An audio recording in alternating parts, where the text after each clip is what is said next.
Welcome back. If you're someone who really likes to get beneath the surface of complex stories, appreciate those nuanced views, Hmm. then you're in the right place. Today, we're doing a deep dive into Heather O'Neill's Lullabies for Little Criminals. A really powerful book. Absolutely. And our mission here really is to pull out the core insights about, well, resilience, love in unexpected shapes, and what childhood can look like under pretty challenging conditions. We're working from a critical overview today. Yeah, that overview gives us a good lens to look at how O'Neill handles these tough themes with such a unique voice. Okay, so let's jump right in. The setting is Montreal, but like the underbelly, right? Yeah, Gritty. definitely. And our main character is Baby, just a young girl navigating poverty, addiction, neglect. The overview calls O'Neill's writing sharp and lyrical. That combination itself feels quite striking. It really is. That lyrical quality, even when she's describing something really harsh, it sort of mirrors how a child might see things, finding odd bits of beauty or humor even when things are tough. It stops the story from just being completely grim, you know? Lets you connect more deeply with Baby. And Baby's own viewpoint. Mm-hmm. It's described as unique and often humorous. Even though her dad, Jules, is struggling with heroin addiction.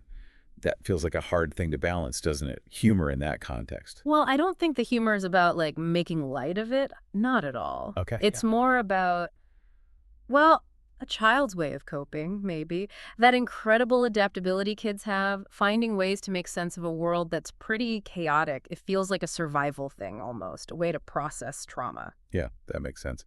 The overview also really highlights how O'Neill humanizes characters you might otherwise just dismiss. Mm-hmm. Like Jules, despite everything, there's this palpable tenderness mentioned. And the other characters aren't just stereotypes either. It avoids easy answers. Exactly. And that's so important, isn't it? How she challenges our assumptions about people dealing with addiction or poverty. By showing their complexity, their vulnerability, even their kindness, it forces you to look past the labels and see, well, just people. Their shared humanity. The book certainly doesn't pull punches on the hard stuff. Addiction, poverty, child vulnerability, unflinching honesty is the phrase used. Yeah. But it's filtered through Baby's understanding, which obviously changes as she gets older. How does that viewpoint, that filter, change how we engage with these difficult themes? Oh, that filter is crucial. It lets us approach these really tough subjects with empathy, I think. We see it through the eyes of this child trying to figure it all out. Hmm. So we're not just looking at it, we're kind of experiencing it with her. And that's, well, it's a powerful way to build real understanding. So summing it up, our source is clear.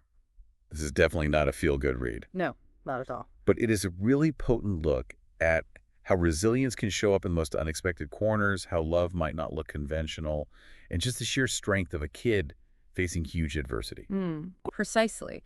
And that distinctive voice and poignant storytelling, the overview mentions that's what makes it stick with you. Yeah. It really lingers, makes you think about the complexities of life long after you've put the book down. So key takeaways then.